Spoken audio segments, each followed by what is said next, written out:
Joe was the first to wake in the gray dawn of Christmas morning. No stockings hung at the fireplace, and for a moment she felt as much disappointed as she did long ago, when her little sock fell down because it was crammed so full of goodies. Then she remembered her mother's promise and, slipping her hand under her pillow, drew out a little crimson-covered book. She knew it very well, for it was that beautiful old story of the best life ever lived, and Joe felt that it was a true guidebook for any pilgrim going on a long journey. She woke Meg with a Merry Christmas and bade her see what was under her pillow. A green-covered book appeared, with the same picture inside, and a few words written by their mother, which made their one present very precious in their eyes.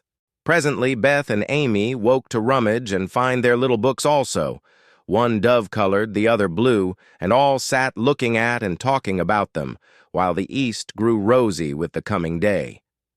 In spite of her small vanities, Margaret had a sweet and pious nature, which unconsciously influenced her sisters, especially Joe, who loved her very tenderly, and obeyed her because her advice was so gently given. "Girls," said Meg seriously, looking from the tumbled head beside her to the two little night-capped ones in the room beyond. "Mother wants us to read and love and mind these books, and we must begin at once. We used to be faithful about it, but since Father went away and all this war trouble unsettled us, we have neglected many things. You can do as you please, but I shall keep my book on the table here and read a little every morning as soon as I wake, for I know it will do me good and help me through the day." Then she opened her new book and began to read. Joe put her arm round her and, leaning cheek to cheek, read also, with the quiet expression so seldom seen on her restless face. "How good Meg is! Come, Amy, let's do as they do. I'll help you with the hard words, and they'll explain things if we don't understand," whispered Beth, very much impressed by the pretty books and her sister's example. "I'm glad mine is blue," said Amy. And then the rooms were very still while the pages were softly turned, and the winter sunshine crept in to touch the bright heads and serious faces with a Christmas greeting. "Where is Mother?" asked Meg as she and Joe ran down to thank her for their gifts half an hour later. "Goodness only knows. Some poor creeter came a-begging, and your ma went straight off to see what was needed. There never was such a woman for giving away victuals and drink clothes and firing," replied Hannah, who had lived with the family since Meg was born and was considered by them all more as a friend than a servant. "She will be back soon, I think, so fry your cakes and have everything ready," said Meg, looking over the presents which were collected in a basket and kept under the sofa, ready to be produced at the proper time. "Why, where is Amy's bottle of cologne?" she added, as the little flask did not appear. "She took it out a minute ago and went off with it to put a ribbon on it or some such notion," replied Joe, dancing about the room to take the first stiffness off the new army slippers. "How nice my handkerchiefs look, don't they? Hannah washed and ironed them for me, and I marked them all myself," said Beth, looking proudly at the somewhat uneven letters which had cost her such labor. "Bless the child! She's gone and put Mother on them instead of M. March." "How funny!" cried Joe, taking one up. "Isn't that right? I thought it was better to do it so because Meg's initials are M.M., and I don't want anyone to use these but Marmee," said Beth, looking troubled. "It's all right, dear, and a very pretty idea, quite sensible too, for no one can ever mistake now." "It will please her very much, I know," said Meg, with a frown for Joe and a smile for Beth. "There's Mother. Hide the basket, quick!" cried Joe as a door slammed and steps sounded in the hall. Amy came in hastily and looked rather abashed when she saw her sisters all waiting for her. "Where have you been? And what are you hiding behind you?" asked Meg, surprised to see, by her hood and cloak, that lazy Amy had been out so early. "Don't laugh at me, Joe. I didn't mean anyone should know till the time came. I only meant to change the little bottle for a big one, and I gave all my money to get it, and I'm truly trying not to be selfish anymore." As she spoke, Amy showed the handsome flask, which replaced the cheap one, and looked so earnest and humble in her little effort to forget herself that Meg hugged her on the spot. And Joe pronounced her a trump while Beth ran to the window and picked her finest rose to ornament the stately bottle. You see, I felt ashamed of my present after reading and talking about being good this morning, so I ran round the corner and changed it the minute I was up, and I'm so glad, for mine is the handsomest now. Another bang of the street door sent the basket under the sofa, and the girls to the table, eager for breakfast. "Merry Christmas, Marmee, many of them. Thank you for our books. We read some, and mean to every day," they all cried in chorus. "Merry Christmas, little daughters. I'm glad you began at once, and hope you will keep on. But I want to say one word before we sit down. Not far away from here lies a poor woman with a little newborn baby. 6 children are huddled into one bed to keep from freezing, for they have no fire. There is nothing to eat over there. And the oldest boy came to tell me they were suffering hunger and cold. My girls, will you give them your breakfast as a Christmas present?" They were all unusually hungry, having waited nearly an hour, and for a minute no one spoke. Only a minute, for Joe exclaimed impetuously, "I'm so glad you came before we began." "May I go and help carry the things to the poor little children?" asked Beth eagerly.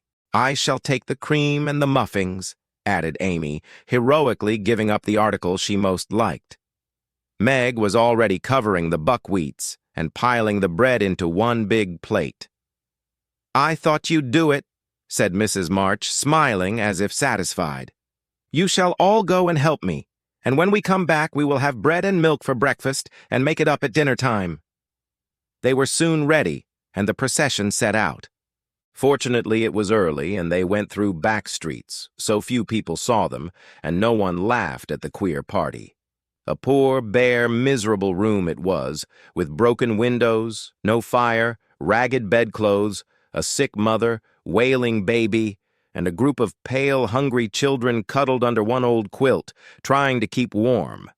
How the big eyes stared and the blue lips smiled as the girls went in.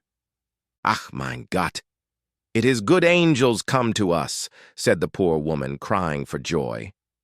"Funny angels in hoods and mittens," said Joe, and set them to laughing. In a few minutes it really did seem as if kind spirits had been at work there. Hannah, who had carried wood, made a fire and stopped up the broken panes with old hats and her own cloak. Mrs. March gave the mother tea and gruel and comforted her with promises of help, while she dressed the little baby as tenderly as if it had been her own.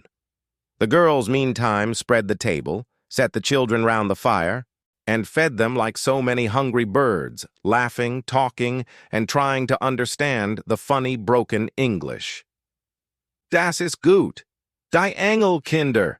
cried the poor things as they ate and warmed their purple hands at the comfortable blaze. The girls had never been called angel children before, and thought it very agreeable, especially Joe, who had been considered a Sancho ever since she was born. That was a very happy breakfast, though they didn't get any of it. And when they went away, leaving comfort behind, I think there were not in all the city 4 merrier people than the hungry little girls who gave away their breakfasts and contented themselves with bread and milk on Christmas morning. "That's loving our neighbor better than ourselves, and I like it," said Meg as they set out their presents while their mother was upstairs collecting clothes for the poor Hummels.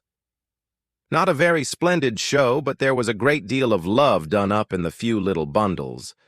And the tall vase of red roses, white chrysanthemums, and trailing vines which stood in the middle gave quite an elegant air to the table. "She's coming! Strike up, Beth! Open the door, Amy! 3 cheers for Marmee!" cried Joe, prancing about while Meg went to conduct Mother to the seat of honor. Beth played her gayest march. Amy threw open the door, and Meg enacted escort with great dignity. Mrs. March was both surprised and touched, and smiled with her eyes full as she examined her presents and read the little notes which accompanied them. The slippers went on at once. A new handkerchief was slipped into her pocket, well scented with Amy's cologne. The rose was fastened in her bosom, and the nice gloves were pronounced a perfect fit. There was a good deal of laughing and kissing and explaining, in the simple, loving fashion which makes these home festivals so pleasant at the time, so sweet to remember long afterward, and then all fell to work. The morning charities and ceremonies took so much time that the rest of the day was devoted to preparations for the evening festivities.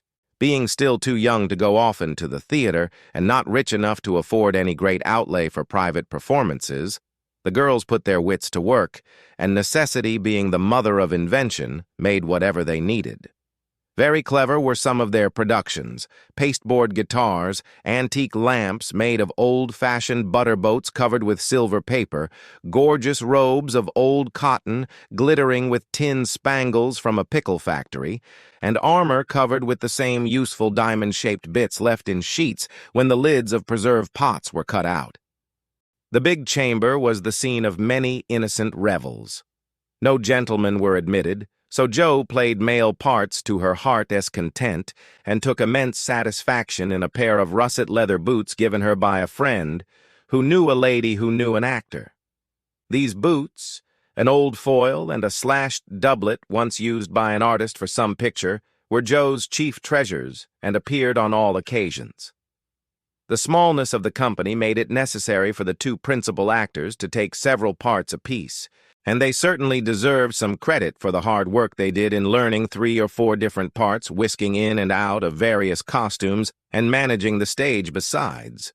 It was excellent drill for their memories, a harmless amusement, and employed many hours which otherwise would have been idle, lonely, or spent in less profitable society. On Christmas night, a dozen girls piled onto the bed, which was the dress circle, and sat before the blue and yellow chintz curtains in a most flattering state of expectancy. There was a good deal of rustling and whispering behind the curtain, a trifle of lamp smoke, and an occasional giggle from Amy, who was apt to get hysterical in the excitement of the moment. Presently a bell sounded, the curtains flew apart, and the operatic tragedy began. A gloomy wood, according to the one playbill, was represented by a few shrubs in pots, green baize on the floor, and a cave in the distance. This cave was made with a clothes horse for a roof, bureaus for walls, and in it was a small furnace in full blast, with a black pot on it and an old witch bending over it. The stage was dark, and the glow of the furnace had a fine effect, especially as real steam issued from the kettle when the witch took off the cover. A moment was allowed for the first thrill to subside, then Hugo, the villain, stalked in with a clanking sword at his side, a slouching hat, black beard, mysterious cloak, and the boots. After pacing to and fro in much agitation, he struck his forehead and burst out in a wild strain, singing of his hatred for Roderigo, his love for Zara, and his pleasing resolution to kill the one and win the other. The gruff tones of Hugo's voice, with an occasional shout when his feelings overcame him, were very impressive, and the audience applauded the moment he paused for breath. Bowing with the air of one accustomed to public praise, he stole to the cavern and ordered Hagar to come forth with a commanding, "What ho, minion! I need thee!" Out came Meg, with gray horsehair hanging about her face, a red and black robe, a staff, and cabalistic signs upon her cloak. Hugo demanded a potion to make Zara adore him and one to destroy Roderigo. Hagar, in a fine dramatic melody, promised both, and proceeded to call up the spirit who would bring the love philter. "Hither, hither from thy home, airy sprite, I bid thee come. Born of roses, fed on dew, charms and potions canst thou brew. Bring me here, with elfin speed, the fragrant philter which I need. Make it sweet and swift and strong, spirit, answer now my song." A soft strain of music sounded, and then at the back of the cave appeared a little figure in cloudy white, with glittering wings, golden hair, and a garland of roses on its head. Waving a wand, it sang, "Hither I come, from my airy home afar in the silver moon. Take the magic spell and use it well, or its power will vanish soon." And dropping a small gilded bottle at the witch's feet, the spirit vanished. Another chant from Hagar produced another apparition, not a lovely one, for with a bang an ugly black imp appeared, and having croaked a reply, tossed a dark bottle at Hugo and disappeared with a mocking laugh. Having warbled his thanks and put the potions in his boots, Hugo departed, and Hagar informed the audience that as he had killed a few of her friends in times past, she had cursed him and intends to thwart his plans and be revenged on him. Then the curtain fell, and the audience reposed and ate candy while discussing the merits of the play. A good deal of hammering went on before the curtain rose again, but when it became evident what a masterpiece of stage carpentry had been got up, no one murmured at the delay. It was truly superb. A tower rose to the ceiling, halfway up appeared a window with a lamp burning in it, and behind the white curtain appeared Zara in a lovely blue and silver dress, waiting for Roderigo. He came in gorgeous array with plumed cap, red cloak, chestnut lovelocks, a guitar, and the boots, of course. Kneeling at the foot of the tower, he sang a serenade in melting tones. Zara replied, and after a musical dialogue, consented to fly. Then came the grand effect of the play. Roderigo produced a rope ladder with 5 steps to it, threw up one end, and invited Zara to descend. Timidly, she crept from her lattice, put her hand on Roderigo's shoulder, and was about to leap gracefully down when, alas, alas for Zara! She forgot her train.